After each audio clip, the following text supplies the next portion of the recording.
Hey y'all, welcome back to the DG Outdoors channel. I'm in May 98's apartment filming this because it's getting dark outside. So today's video is titled Archery Basics. We're going to go over the two types of bows, the compound bow and the recurve bow. And we're also going to go over arrows, different types of arrows, and broadheads. So I hope you all stay tuned and let's get into this. Alright guys, so the first bow I have is my Salmon Sage recurve bow.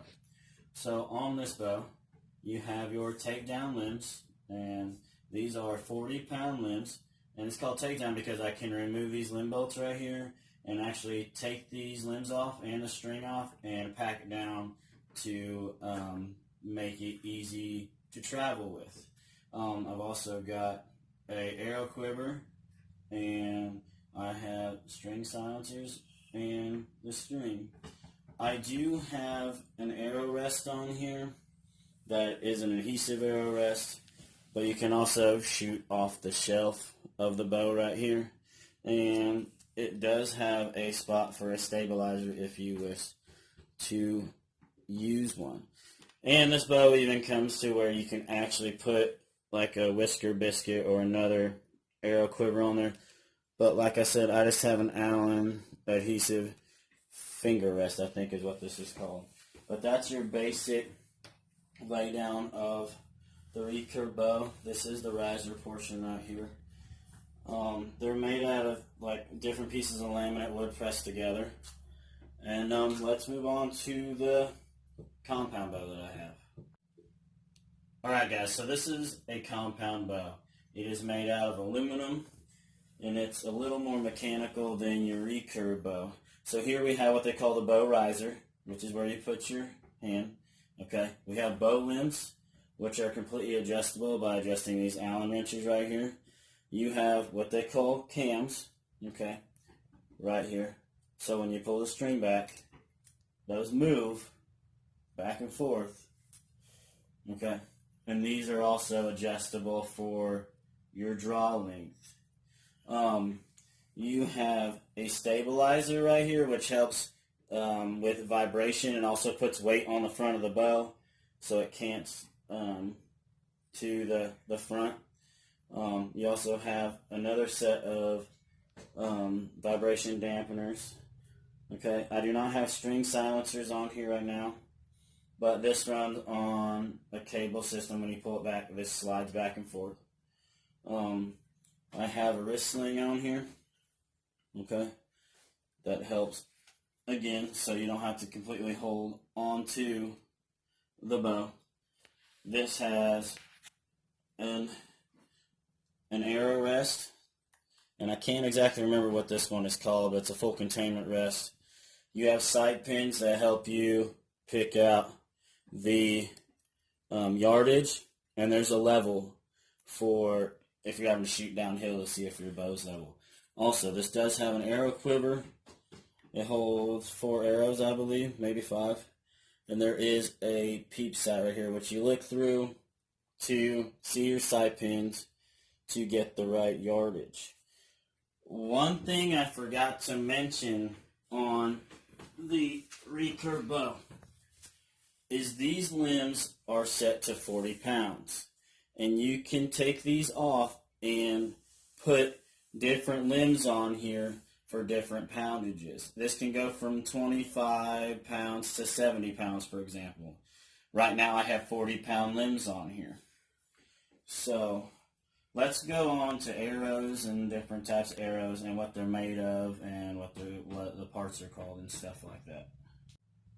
Alright guys, so now we're going to move on to arrows, types of arrows, the parts of arrows, and what they're called. So this is a fiberglass arrow. This is actually on a May 98's youth bow. Youth arrows are made from fiberglass, okay? So they're made for low poundage bows so they don't break because they're going to bend real easy. Now you have, on this youth arrow, you have the field point, which is glued on there. You have this is called the shaft right here. You have the nock, and you have fletchings. Now the things about fletchings on regular arrows, okay? You can have 2 types of fletchings. Let's just pull this out of here. Okay.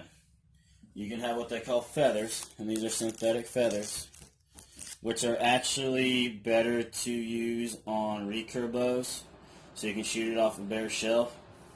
But I've seen aluminum arrows back in the 90s that had feathers on them. My dad used to shoot those.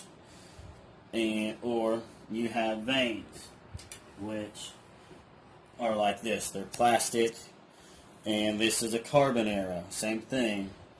You know, you have your insert for the arrow point, the shaft, and the fletchings and the nock.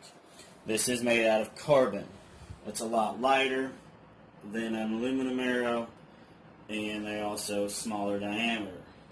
Now, I do have an aluminum arrow with me. This is the one I showed in my video earlier. I put feathers and glued nocks on there. And this is the XX75 Game Getter 2. And these aren't as popular anymore, but I still like them because they are durable. And they got a bigger cutting diameter, but also they're cheaper. They're a lot cheaper nowadays. And, but Arrow Basics, you have aluminum, carbon, fiberglass, and they do have what they call full metal jackets, which is a carbon arrow that has an aluminum outer shell on it. And those are way more expensive these days, and they even have newer ones that I'm not even sure what those are made out of. But for the most part of this video, 3 basic arrows are the fiberglass for youth, and for adult is aluminum and carbon, and the majority of people nowadays shoot carbon arrows. Alright guys, so now I'm going to talk about arrow points. And so your basic arrow point is called a field point, which means field, so you shoot it into the target. It's for target practice only. But this is a field point that you would find on most of your arrows today. These do screw out. I actually glued this one in, so it's not going to come out. But these are just for target practice. The majority of them come in weights of 100 grains and 125 grains. They do have 75 grains, 85 grains. You can go higher or lower. You can put inserts in your arrows to make them heavier. It's all about preference. But for field points, most of your grains, as well as your broadheads, are going to be 100 grains or 125 grains, and that's the majority that you're going to find. Okay. Now, broadheads. Broadheads are used for hunting, deer hunting, all kinds of stuff. This is called a fixed blade broadhead, okay, because the blades are fixed in there. There's no mechanical moving parts in here. There's a big debate over what's better, mechanical broadheads, which I'm going to show you here in a second, or the fixed blade. I do like fixed blade, but I will shoot mechanicals also. These are also nice. These are the Allen Lightning broadheads. You can get a 3-pack at Walmart for like $6, which is why I shoot them, because they're really cheap. But I can unscrew this tip right here, or actually back here in the back, and replace those blades when they get dull, or sharpen these if I have to. So this is your fixed blade broadhead. This runs in at 100 grains. Again, your typical broadheads that you're going to find on the shelf are 100 grains or 125 grain broadheads. Alright guys, so this broadhead is known as a mechanical broadhead, which means, mechanical means machine, so moving parts. They have blades that'll fold in and out. So when you hit the target, the O-ring that I have right here will break or fall off, and these blades will slice into the animal, which give you a 2-inch cutting diameter. There's all variants of mechanical broadheads. Another one that I have is called the Rage broadhead, which is actually another Chinese generic broadhead that I got. And, you know, if I had to choose which one I like better, I'd probably go with the fixed blade broadheads, just because there's less chance of something happening and it not wanting to perform the way it's supposed to, like this is when it opens. So for this video, those are the basics of the broadheads that I have.